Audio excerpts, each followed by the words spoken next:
You'd fail your classes for handing in incomplete work, but these video game companies seem to get away with it every other week. Welcome to WatchMojo.com, and today we're counting down our picks for the top 10 unfinished games that came out anyway.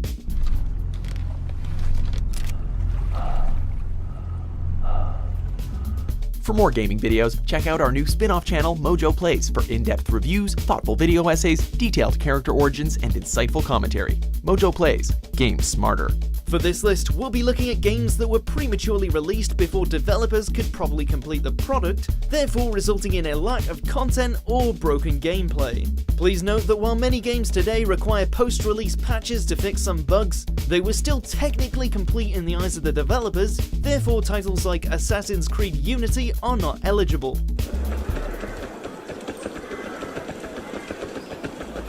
Number 10, Star Wars Knights of the Old Republic 2, The Sith Lords. Use the weapon from this container to attack the droids.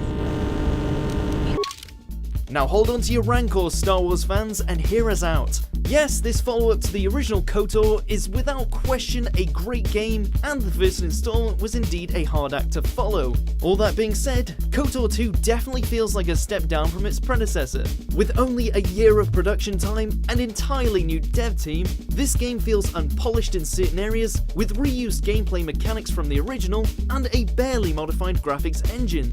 There is no doubt that this game is a classic, but we feel that maybe this one was shoved out of the door to capitalize on the first entry's popularity, which is a shame, because the force could have been stronger with this one.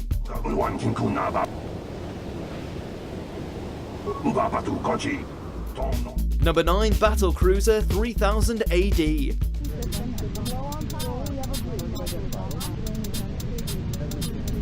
First announced in 1992, then jumping around studios, suffering budget cuts and legal battles, it's no wonder this one failed to live up to its potential.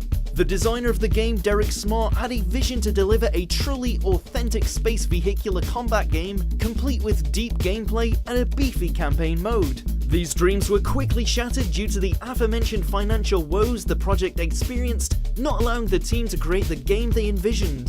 There was still a great deal of hype surrounding the title just based on its premise, something which corporate business folks saw they could exploit and decided to release the game way ahead of schedule.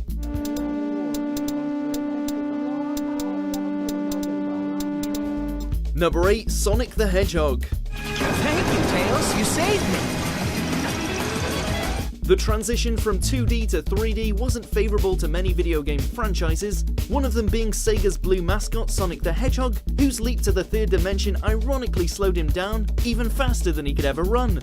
After a few clunkers in a row, the 2006 reboot was showing a lot of promise as a strong return to form for the character. Oh, how far from the truth that was. Sonic 06 was absolutely littered with game-breaking bugs, cumbersome controls, and one too many lengthy loading screens. It was so bad that some people feel it completely shattered all hope for there ever being another good Sonic game. Gotta go fast, right back to the drawing board.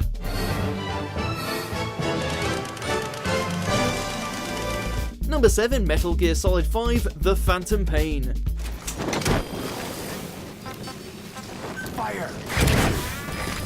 In the fifth outing of the mainline Metal Gear series, the pressure was on for Hideo Kojima to deliver the best game he possibly could for the fans. Unfortunately, that wasn't the only pressure he felt, as the game's publisher Konami kept butting heads with Hideo, resulting in unnecessary complications that ultimately hindered the quality of the final product. The MGS5 we still got was no doubt phenomenal, but with a large portion of the final act being forcefully cut from the game, it noticeably feels like a piece of the puzzle isn't present.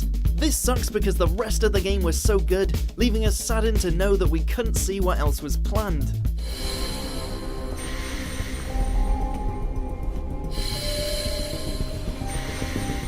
Number 6, Ultima IX Ascension. You are a bounty hunter sworn to return an alleged murderer.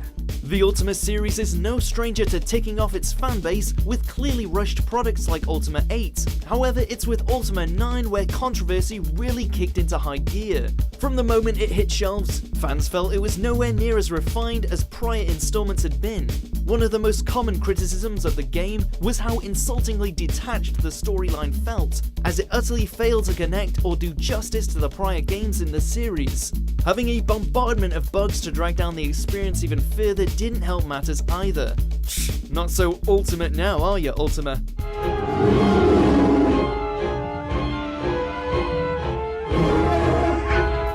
Number 5, Ride to Hell Retribution.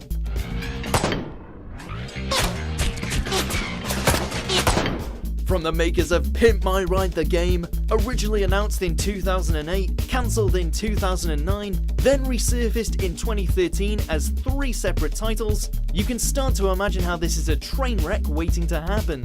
No version of the game scoring higher than an abysmal 19% on Metacritic, Ride to Hell lives up to its name as one of the most unpleasant gaming experiences in recent years. Every aspect of the design feels duct-taped, no, scotch-taped together, with horrendous graphics, terrible gameplay, and highly offensive writing.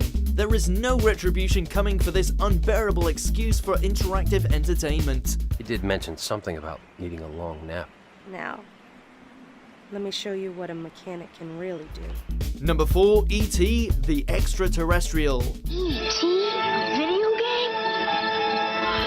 Based on the blockbuster film of the same name, E.T. is often regarded as the worst video game of all time. While it's certainly terrible, we can't help but feel bad for it considering its troubled production history.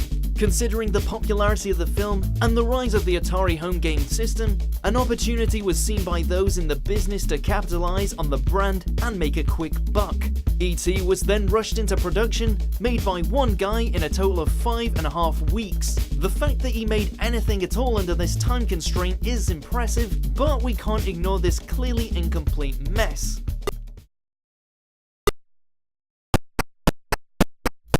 Number 3, Superman.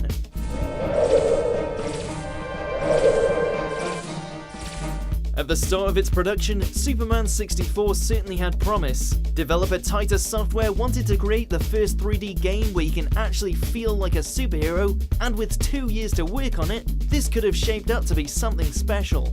In some other dimension, Superman 64 may well be the best game ever, but in ours it suffered big time interference from Warner Bros. And DC Comics, who kept placing restrictions and demands on Titus, hindering the development in the process. Whether the idea was too ambiguous, or there were too many cooks in the kitchen, one thing is for certain in the eyes of the players, this game didn't fly.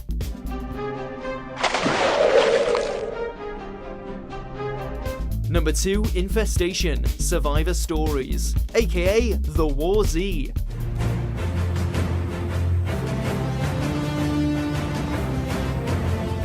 Zombie games have been done to death, no pun intended, over the past few decades, so this game had a lot to prove to stand out. Well, it did garner attention, just not the kind anyone would have hoped for. As if the gameplay and design weren't already average enough, the real nail in the coffin were the unforgivable amount of microtransactions clearly shoehorned into the product to squeeze cash from consumers' wallets. Key features and weapons that were advertised were not in the actual game unless you paid for them. This isn't even mentioning charging players to respawn after they died, otherwise they had to wait half an hour to play again. Not cool, guys.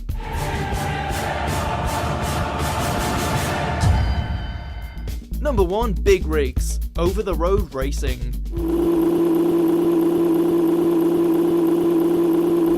Some may place it in the so bad it's awesome category, but that doesn't change the fact that this one is obviously far from being complete. Literally any sense of this being a competent, functioning game are thrown out the window. Collision detection is non-existent, with the player being able to drive anywhere, even directly through obstacles. The physics and handling are completely ludicrous, with vehicles about to reach speeds well beyond reality, and the graphics? What graphics? Even more baffling, it's meant to be a racing game, but your opponents don't even cross the finish line after completing laps, destroying any challenge. Big Rigs is one big disaster.